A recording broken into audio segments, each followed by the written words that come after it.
नमस्कार। आज मैं भारतीय संविधान के ऐसे कलम पे चर्चा करूंगा जो कि सिर्फ आज ही नहीं, वो इतिहास में भी कंट्रोवर्शियल रह चुका है और रिसेंटली इसे रद्द करने के डिसीजन को सुप्रीम कोर्ट ने मान्यता भी दे दी है।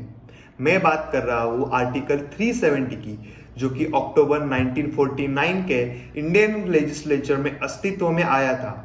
और इस आर्टिकल के तहत जम्मू और कश्मीर को finance, defence, foreign affairs and communications के अलावा अपना अलग कायदा बनाने को अलाउ करता है। On 5th August of 2019, the Government of India issued a presidential order superseding the 1954 order and making all the provisions of Indian Constitution applicable to Jammu and Kashmir.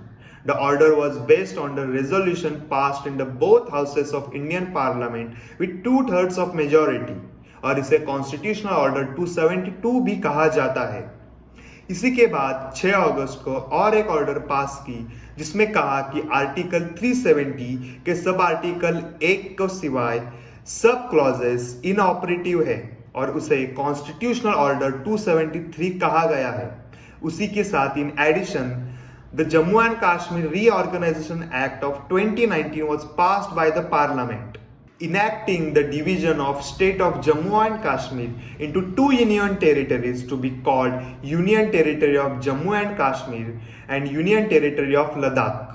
ये reorganization 31 अक्टूबर 2019 को हुआ और अब तक सरकार के इस डिसीजन को चैलेंज करते हुए टोटल 23 पिटीशन सुप्रीम कोर्ट के सामने फाइल की गई और इसके लिए सुप्रीम कोर्ट में 5 जजेस बेंच बिठाई गई। इसी के बारे में सुप्रीम कोर्ट ने 11 दिसंबर को जजमेंट देते हुए सरकार के 2019 के आर्टिकल 370 के अंडर जम्मू और कश्मीर का स्पेशल स्टेटस हटवाने का जो निर्णय था वो सही ठहराया गया। It was also held that Article 370 was a temporary provision. The court also issued the directions to Election Commission of India to take steps to hold elections to the Jammu and Kashmir Legislative Assembly by September 30 of 2024. Court ने इसके साथ ये भी कहा कि president rule की validity court में नहीं बताई सकती और यूनियन गवर्नमेंट के हर डिसीजन जो कि प्रेसिडेंट्स रूल के अंडर है वो चैलेंज नहीं हो सकता।